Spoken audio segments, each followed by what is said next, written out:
পঁচাত্তর হতে ৮২ পর্যন্ত ৮টি আয়াতে যে বিষয়গুলি আলোচিত হয়েছে এটি ইব্রাহিমের শিশুকালের জ্ঞান বুদ্ধির বয়স হবার সময়কার ঘটনা নাকি নবী হবার পরে তর্কান অনুষ্ঠান, এই বিষয়ে বিদ্বানগণ মতভেদ করেছেন। ইবনু জারির প্রথমোক্ত মত পোষণ করেন। তিনি এই বিষয়ে আলী ইবনে তালহার সূত্রে ইবনে আব্বাস রাদিয়াল্লাহু আনহু এর বর্ণনা পেশ করেছেন। তবে এই বর্ণনাটির সনদ জয়ীফ। মুহাম্মদ ইবনু ইসহাক ৮৫ থেকে ১৫০ হিজরি বর্ণিত কিছু অলৌকিক ঘটনা উল্লেখিত হয়েছে যা উক্ত মতকে সমর্থন করে। যেমন বাদশাহ নমরুদ যখন জানতে পারেন যে অচিরেই একটি পুত্র সন্তান জন্ম লাভ করবে যে তার রাজ্য হারানোর কারণ হবে, তখন তিনি নবজাতক সকল পুত্র সন্তানকে হত্যা করার নির্দেশ জারি করেন। ইব্রাহিমের মা তখন একটি পাহাড়ের গোপন গুহায় লুকিয়ে ইব্রাহিমকে প্রসব করেন এবং ইব্রাহিম আলাইহিসসালাম একাকী সেখানে বড় হন। ইব্রাহিমের এক আঙ্গুল দিয়ে দুধ বের হতো, এক আঙ্গুল দিয়ে মধু বের হতো ও এক আঙ্গুল দিয়ে পানি বের হতো। এভাবে তিনি সেখানে ৩ বছর কাটান। তারপর তিনি সেখান থেকে বের হয়ে এসে মাকে বললেন, আমার প্রভুকে? মা বললেন, নমরুদ। তিনি বললেন, নমরুদের প্রভুকে? তখন মা তাকে চড় মারলেন এবং তিনি বুঝলেন এটি হলো সেই ছেলে যার সম্পর্কে বাদশাহ নমরুদ আগেই স্বপ্ন দেখেছেন। সুদ্দি জাহাক প্রমুখের বরাতে কাসাইশিও কাসাসুল আম্বিয়ার মতো এ ধরনের অনেক অলৌকিক ঘটনা বর্ণনা করেছেন। অতঃপর ইব্রাহিম গুহা থেকে বের হয়ে প্রথম তারকা দেখলেন, তারপর চন্দ্র দেখলেন, তারপর সূর্য দেখলেন। অতঃপর সব কিছুর ডুবে যাওয়া দেখে নিজেই সিদ্ধান্ত নিলেন যে প্রকৃত পালনকর্তা তিনি, যিনি এগুলিকে সৃষ্টি করেছেন। ইবনু জারির দলিল এনেছেন ইব্রাহিমের একথা দ্বারা, যেখানে তিনি বলেছেন, অর্থাৎ যদি আমার প্রতিপালক আমাকে পথ না দেখান তাহলে অবশ্যই আমি পথভ্রষ্টদের অন্তর্ভুক্ত হয়ে যাব। ইবনু কাসির ৭০১ থেকে ৭৭৪ হিজরি বলেন, বরং সঠিক কথা এই যে ইব্রাহিমের উপরোক্ত ঘটনা ছিল তার কওমের সাথে একটি তর্কানুষ্ঠান মাত্র। এটি কখনোই তার শিশুকালের ঘটনা নয় এবং তিনি ক্ষণিকের তরেও কখনো মুশরিক হননি, কেননা তার সম্পর্কে আল্লাহ বলেন, অর্থাৎ নিশ্চয়ই ইব্রাহিম ছিলেন একটি উম্মত এবং আল্লাহর প্রতি অনুগত একনিষ্ঠ, আর তিনি কখনোই মুশরিকদের অন্তর্ভুক্ত ছিলেন না। সূরা নাহল ১৬ থেকে ১২০ নম্বর আয়াত। তাছাড়া প্রত্যেক মানব শিশুই জন্মগতভাবে আল্লাহর প্রতি একনিষ্ঠ থাকে, যেমন আল্লাহ বলেন, অর্থাৎ আমি আমার বান্দাদের সৃষ্টি করি আল্লাহর প্রতি একনিষ্ঠ হিসাবে। সাধারণ মানব শিশু যদি এরূপ হয় তাহলে শিশু ইব্রাহিম কেন মুশরিক হবেন? আর এটা যে কওমের নেতাদের সাথে তার একটি তর্কানুষ্ঠান ছিল তার বড় প্রমাণ এই যে ৮০ নং আয়াতে বলা হয়েছে, অর্থাৎ তার কওম তার সাথে বিতর্ক করল। তাছাড়া তর্ক শেষে তিনি তাদের উদ্দেশ্য বললেন, অর্থাৎ হে আমার সম্প্রদায়, তোমরা যেসব বিষয়কে শরিক করো আমি ওসব থেকে মুক্ত। বলা বাহুল্য তারকা পূজারী নেতাদের সাথে ইব্রাহিম আলাইহিসসালাম এর বিতর্কের ঘটনাটি কোরআন অত্যন্ত উঁচু মানের আলংকরিক ভঙ্গিতে বর্ণনা করেছে, যা একটি বাস্তব ও অতুলনীয় বাণীচিত্রের রূপ ধারণ করেছে। যেমন ইব্রাহিম আলাইহিসসালাম উক্ত নেতাদের বলেছেন, তোমাদের ধারণা অনুযায়ী ধরে নিলাম আকাশের ওই নক্ষত্র, চন্দ্র, সূর্য সকলেই আমার রব, কিন্তু ওরা যে ডুবে গেল, যারা নিজেরা ডুবে যায় তারা আমাকে বা তোমাদেরকে কিভাবে রক্ষা করবে? অতএব আমি তোমাদের শিরকি আকীদা হতে মুক্ত। আমি এদের সৃষ্টিকর্তা আল্লাহর প্রতি একনিষ্ঠ ও অনুগত রইলাম। তোমরাও এদিকে ফিরে এসো। যেমন কিয়ামতের দিন আল্লাহ মুশরিকদের ডেকে বলবে, অর্থাৎ তোমাদের দাবি অনুযায়ী ওরা আমার শরীক, অথচ আল্লাহর কোনো শরীক নেই। ইব্রাহিম মূর্তি ভাঙলেন। জ্ঞানীদের ইশারায় যথেষ্ট, কিন্তু মানুষ যখন কোনো কিছুর প্রতি অন্তর্ভুক্তি পোষণ করে তখন শত যুক্তিও কোনো কাজ দেয় না। ফলে ইব্রাহিম ভাবলেন এমন কিছু একটা করা দরকার যাতে পুরা সমাজ নড়ে ওঠে ও ওদের মধ্যে হুঁশ ফিরে আসে। সাথে সাথে তাদের মধ্যে তাওহীদি চেতনার উন্মেষ ঘটে। সেমতে তিনি সম্প্রদায়ের কেন্দ্রীয় দেব মন্দিরে গিয়ে মূর্তিগুলো ভেঙে ফেলার সংকল্প করলেন।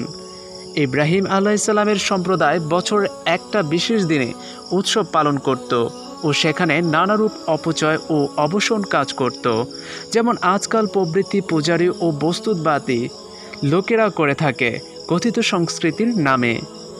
এসব মেলায় সঙ্গত কারণেই কোনো নবীর যোগদান করা সম্ভব নয়। কওমের লোকেরা তাকে উক্ত মেলায় যোগদানের আমন্ত্রণ জানালো, কিন্তু তিনি অসুস্থতার অজুহাত দেখিয়ে সেখানে যেতে অপারগতা প্রকাশ করলেন। অতঃপর তিনি ভাবলেন, আজকের এই সুযোগ আমি ওদের দেব মন্দিরে প্রবেশ করে মূর্তিগুলোকে ভেঙে চুরমার করে দেব, যাতে ওরা ফিরে এসে ওদের মিথ্যা উপাস্যদের অসত্যের বাস্তব দৃশ্য দেখতে পায়। হয়তোবা এতে তাদের অনেকের মধ্যে হুঁশ ফিরবে এবং আল্লাহর প্রতি ঈমান জাগ্রত হবে ও শিরক থেকে তওবা করবে। অতঃপর তিনি দেবালয়ে ঢুকে পড়লেন ও দেবদেবীদের দিকে লক্ষ্য করে বললেন, তোমাদের সামনে এত নজর নেয়াজ ও ভোগ নৈবেদ্য রয়েছে, অথচ তোমরা তা খাচ্ছ না কেন? কি ব্যাপার, তোমরা কথা বলছো না কেন? অতঃপর তিনি ডান হাতে রাখা সম্ভবত কোড়াল দিয়ে ভীষণ জোরে আঘাত করে সবগুলোকে গুঁড়িয়ে দিলেন। তবে বড় মূর্তিটাকে পূর্বাবস্থায় রেখে দিলেন, যাতে লোকেরা তার কাছে ফিরে যায়। মেলা শেষে লোকজন ফিরে এলো এবং যথারীতি দেব মন্দিরে গিয়ে প্রতিমাগুলির অবস্থা দেখে হতবাক হয়ে গেল। তারা বলাবলি করতে লাগলো, এটা নিশ্চয়ই ইব্রাহিমের কাজ হবে, কেননা তাকেই আমরা সবসময় মূর্তি পূজার বিরুদ্ধে বলতে শুনি। অতঃপর ইব্রাহিমকে সেখানে ডেকে আনা হলো এবং জিজ্ঞেস করলো, হে ইব্রাহিম, তুমি কি আমাদের উপাস্যদের সাথে এরূপ আচরণ করেছ? ইব্রাহিম বললেন, বরং এই বড় মূর্তিটাই এ কাজ করেছে, নইলে এদেরকে জিজ্ঞেস করো। যদি তারা কথা বলতে পারে। সম্প্রদায়ের নেতারা এ কথা শুনে লজ্জা পেল এবং মাথা নিচু করে বলল, তুমি তো জানো যে এরা কথা বলে না। তিনি বললেন, তোমরা কি আল্লাহর পরিবর্তে এমন কিছুর ইবাদত করো যা তোমাদের উপকার করতে পারে না, ক্ষতিও করতে পারে না? তিনি আরও বললেন, তোমরা এমন বস্তুর পূজা করো যা তোমরা নিজ হাতে তৈরি করো, অথচ আল্লাহ তোমাদেরকে ও তোমাদের কর্মসমূহকে সৃষ্টি করেছেন। দিক তোমাদের জন্য এবং আল্লাহ ব্যতীত তোমরা যাদের পূজা করো ওদের জন্য। তোমরা কি বোঝো না? তারপর যা হবার তাই হলো। যদিও অহংকারের বশবর্তী হয়ে সম্প্রদায়ের নেতারা ইব্রাহিমকে চূড়ান্ত শাস্তি দেওয়ার পরিকল্পনা করল। তারা সিদ্ধান্ত নিল যে একে আর বাঁচতে দেওয়া যাবে না। শুধু তাই নয়, একে এমন দৃষ্টান্তমূলক শাস্তি দিয়ে মারতে হবে যেন কেউ এর দলে যেতে সাহস না করে। তারা তাকে জীবন্ত পুড়িয়ে মারার প্রস্তাব গ্রহণ করল এবং সেটা বাদশাহ নমরুদের কাছে পেশ করল। সম্রাটের মন্ত্রী ও দেশের প্রধান পুরোহিতের ছেলে ইব্রাহিম। অতএব তাকে সরাসরি সম্রাটের দরবারে আনা হলো। নমরুদের সঙ্গে বিতর্ক ও অগ্নি পরীক্ষা। ইব্রাহিম আলাইহিসসালাম এটাকে সর্বোচ্চ পর্যায়ে তাওহীদের দাওয়াত দেওয়ার সুযোগ হিসেবে গ্রহণ করলেন। নমরুদ 400 বছর ধরে রাজত্ব করায় সে উদ্ধত ও অহংকারী হয়ে উঠেছিল এবং নিজেকে একমাত্র উপাস্য ভেবেছিল। তাই সে ইব্রাহিমকে জিজ্ঞেস করল, বলো তোমার উপাস্য কে? নমরুদ ভেবেছিল ইব্রাহিম তাকেই উপাস্য বলে স্বীকার করবে, কিন্তু নির্ভীক কণ্ঠে ইব্রাহিম আলাইহিসসালাম জবাব দিলেন, আমার পালনকর্তা তিনি, যিনি মানুষকে বাঁচান ও মারেন। মোটা বুদ্ধির নমরুদ বলল, আমিও বাঁচাই ও মারি, অর্থাৎ মৃত্যুদণ্ডপ্রাপ্ত আসামিকে খালাস দিয়ে মানুষকে বাঁচাতে পারি, আবার খালাসের পর আসামিকে মৃত্যুদণ্ড দিতে পারি। এভাবে সে নিজেকে মানুষের বাঁচা মরার মালিক হিসেবে সাব্যস্ত করল। ইব্রাহিম তখন দ্বিতীয় যুক্তি পেশ করে বললেন, অর্থাৎ আমার আল্লাহ সূর্যকে পূর্ব দিক থেকে উদিত করেন, আপনি তাকে পশ্চিম দিক হতেও উদিত করুন। অতঃপর কাফের নমরুদ এতে হতবুদ্ধি হয়ে পড়ল। কওমের নেতারাই যেখানে পরাজয়কে মেনে নেয়নি, সেখানে দেশের একছত্র সম্রাট কেন পরাজয়কে মেনে নেবেন? যথারীতি তিনিও অহংকার ফেটে পড়লেন এবং ইব্রাহিমকে জ্বলন্ত হুতাশনে জীবন্ত পুড়িয়ে মারার নির্দেশ জারি করলেন। সাথে সাথে জনগণকে ধর্মের দোহাই দিয়ে বললেন, তোমরা একে পুড়িয়ে মারো এবং তোমাদের উপাস্যদের সাহায্য করো যদি তোমরা কিছু করতে চাও। উল্লেখ্য যে কোরআন কোথাও নমরুদের নাম উল্লেখ করেনি। এবং সে যে নিজেকে সর্বোচ্চ উপাস্য দাবি করেছিল এমন কথাও স্পষ্টভাবে বলেনি, তবে আমিও বাঁচাতে পারি ও মারতে পারি। তার এই কথার মধ্যে তার সর্বোচ্চ অহংকারী হবার এবং ইব্রাহিমের রব এর বিপরীতে নিজেকে এইভাবে উপস্থাপন করায় সে নিজেকে সর্বোচ্চ রব হিসাবে ধারণা করেছিল বলে প্রতীয়মান হয়। প্রধানত ইসরায়েলি বর্ণনাসমূহের উপরে ভিত্তি করে নমরুদ এর নাম ও তার রাজত্ব সম্পর্কে জানা যায়।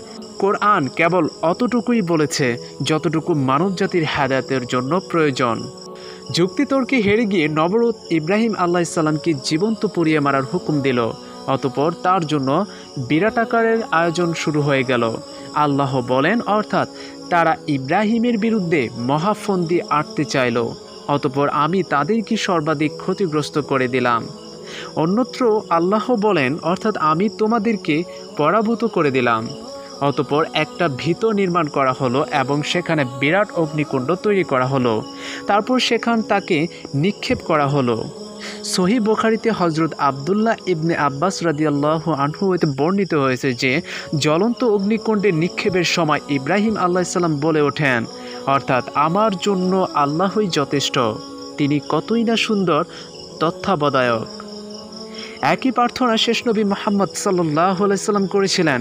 উহুদ যুদ্ধের আহত মুজাহিদগণ যখন শুনতে পান যে আবু সুফিয়ান মক্কায় ফিরে না গিয়ে পুনরায় ফিরে আসছে মদিনায় মুসলিম শক্তিকে নিশ্চিহ্ন করার জন্য, তখন হামরাউল আসাদে উপনীত তার পশ্চাৎ দাবনকারী ৭০ জন আহত সাহাবীর ক্ষুদ্র দল রাসূলের সাথে সমস্বরে বলে উঠেছিল, আমাদের জন্য আল্লাহই যথেষ্ট, তিনি কতই না সুন্দর তত্ত্বাবধায়ক। ঘটনাটি কোরআনে বর্ণিত হয়েছে। এইভাবে পিতা ইব্রাহিম ও পুত্র মুহাম্মদের বিপদ মুহূর্তের বক্তব্য শব্দে শব্দে মিল হয়ে যায়। তবে সার্বিক প্রচেষ্টার সাথেই কেবল উক্ত দোয়া পাঠ করতে হবে, নইলে কেবল দোয়া পড়ে নিষ্ক্রিয় বসে থাকলে চলবে না। যেমন ইব্রাহিম আলাইহিসসালাম সর্বোচ্চ পর্যায়ে দাওয়াত দিয়ে চূড়ান্ত বিপদের সময় এ দোয়া করেছিলেন এবং রাসূলুল্লাহ সাল্লাল্লাহু আলাইহি সাল্লাম বিরোধী পক্ষের সেনাপতি আবু সুফিয়ানের পঞ্চদাবনের পরেই উক্ত দোয়া পড়েছিল। বস্তুত এই কঠিন মুহূর্তের পরীক্ষায় জয়লাভ করার পুরস্কার স্বরূপ সাথে সাথে আল্লাহর নির্দেশ এলো, অর্থাৎ হে আগুন ঠান্ডা হয়ে যাও এবং ইব্রাহিমের উপরে শান্তিদায়ক হয়ে যাও। অতঃপর ইব্রাহিম মুক্তি পেলেন। অগ্নি পরীক্ষা উত্তীর্ণ হয়ে ইব্রাহিম আলাইহিসসালাম ফিরে আসেন এবং এভাবেই আল্লাহ কাফিরদের সমস্ত কৌশল বরবাদ করে দেন। এরূপ শুরু হলো জীবনের আরেক অধ্যায়, হিজরতের পালা। ইসলামী আন্দোলনের দাওয়াত ও হিজরত অঙ্গাঙ্গিভাবে জড়িত। তৎকালীন পৃথিবীর সমৃদ্ধতম নগরী ছিল বাবেল, যা বর্তমানে বাগদাদ নামে পরিচিত। তাওহীদের দাওয়াত দিয়ে এবং মূর্তি পূজারী ও তারকা পূজারীর নেতাদের সাথে তর্কযুদ্ধে জয়ী হয়ে অবশেষে অগ্নি পরীক্ষায় উত্তীর্ণ হওয়ার ফলে ইব্রাহিমের দাওয়াত ও তার প্রভাব সকলের নিকটে পৌঁছে গিয়েছিল। যদিও সমাজপতি ও শাসকদের অত্যাচারে ভয়ে প্রকাশ্য কেউ ইসলাম কবুলের ঘোষণা দেয়নি, কিন্তু তাওহীদের দাওয়াত তৃণমূল পর্যায়ে পৌঁছে গিয়েছিল এবং তা সাধারণ জনগণের হৃদয় আসন গেড়ে নিয়েছিল। অতএব এবার অন্যত্র দাওয়াতের পালা। ইব্রাহিম আলাইহিসসালাম ৭০ বয়সে অগ্নি পরীক্ষার সম্মুখীন হন।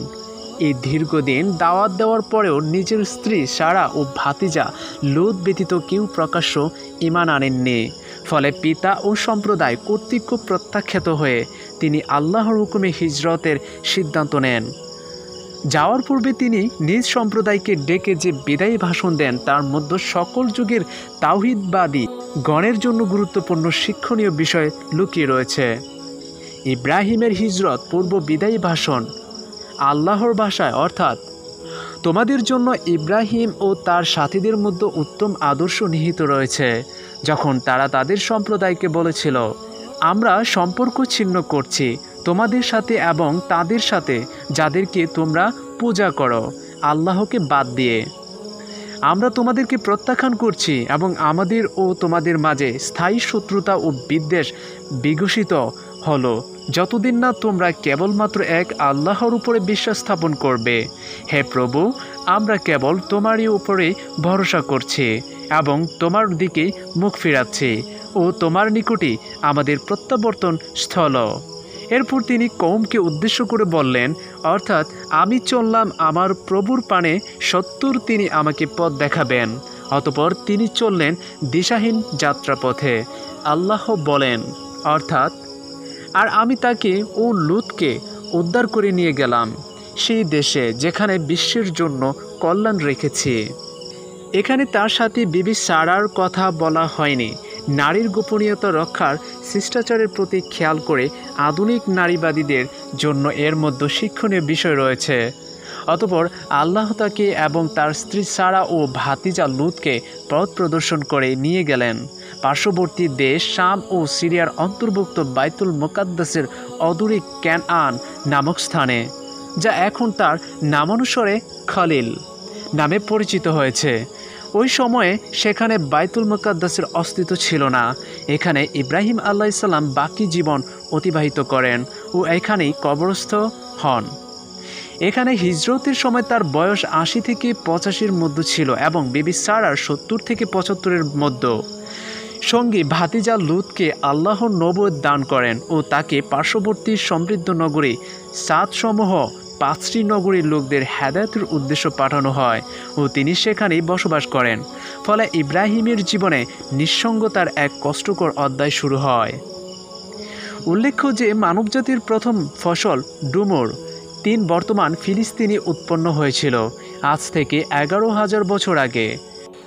সম্প্রতি সেখানে প্রাপ্ত শুকনো ডুমুর পরীক্ষা করে এ তথ্য জানা গেছে।